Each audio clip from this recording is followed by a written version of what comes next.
ಎಲ್ಲರಿಗೂ ನಮಸ್ಕಾರ. ಇವತ್ತು ತುಂಬ ವಿಶೇಷವಾಗಿ ಹೇಳುವಂಥ ಸಿನಿಮಾದ ಹೆಸರು 666 operation dream theatre. Shivraj Kumar ಅವರ ಸಿನಿಮಾ. ಎಲ್ಲರಿಗೂ ಗೊತ್ತಿರುವಂಥದ್ದು ಹೇಮಂತ್ ರಾವ್ ಅವರ ನಿರ್ದೇಶನದ ಚಿತ್ರ ಇದು.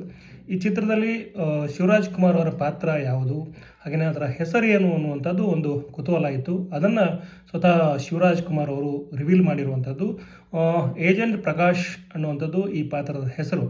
ಸೊ ಬಾಯಲ್ಲಿ ಸಿಗಾರಿದೆ, ಹಾಗೆಯೇ ಒಂದು ಟೆರಿಫಿಕ್ ಲುಕ್ ಇರುವಂಥದ್ದು ಶಿವರಾಜ್ ಕುಮಾರ್ ಅವ್ರದ್ದು. ಒಂದು ಬೇರೆ ಭಾಷೆಯಲ್ಲಿ ತಮ್ಮ ಸಿನಿಮಾ ಬರ್ತಿದೆ ಅನ್ನೋದನ್ನು ಹೇಳುವಂಥ ಏನಪ್ಪ ಅಂತಂದರೆ ಫೋಟೋಗಳು ಅಥವಾ ಪೋಸ್ಟರ್ಗಳು ರಿಲೀಸ್ ಆಗಿರುವಂಥದ್ದು.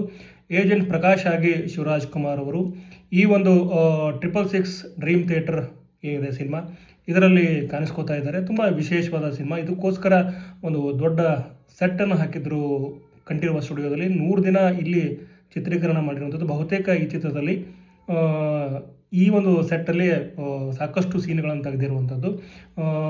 ತುಂಬ ವಿಶೇಷವಾಗಿ ಇಲ್ಲಿ ಕಾಣಿಸ್ಕೊಳ್ಳುವಂಥದ್ದು ಡಾಲಿ ಧನಂಜಯ್. ಟಗರು ಆದಮೇಲೆ ಮತ್ತೆ ಶಿವರಾಜ್ ಕುಮಾರ್ ಮತ್ತು ಡಾಲಿ ಆ್ಯಕ್ಟ್ ಮಾಡ್ತಿರುವಂಥ ಚಿತ್ರ ಇದು. ತುಂಬ ವಿಶೇಷವಾಗಿ ಎಲ್ಲರ ಗಮನ ಸೆಳೀತಿರುವಂಥ ಈ ಚಿತ್ರದ ಒಂದು ಪಾತ್ರ ಏನಿತ್ತು ಶಿವರಾಜ್ ಕುಮಾರ್ ಅವರ ಪಾತ್ರ, ಅದು ಏಜೆಂಟ್ ಪ್ರಕಾಶ್ ಅನ್ನುವಂಥದ್ದು. ಹಂತ ಹಂತವಾಗಿ ಈ ಒಂದು ಚಿತ್ರದ ಬೇರೆ ಪಾತ್ರಗಳ ಪರಿಚಯ ಕೂಡ ಆಗುತ್ತೆ ಅಂತ ಹೇಳ್ತಾ, ಸದ್ಯಕ್ಕಿಷ್ಟು, ಮತ್ತಷ್ಟು ಇನ್ನಷ್ಟು ಹೇಳ್ತಾ ಇರ್ತೀನಿ. ಕೇಳ್ತಾ ಇರಿ, ವಿಡಿಯೋ ನೋಡ್ತಾ ಇರಿ ಅಂತ ಹೇಳ್ತಾ ನನ್ನ ಮಾತು ಮುಗಿಸ್ತಾ ಇದ್ದೀನಿ. ನಮಸ್ಕಾರ.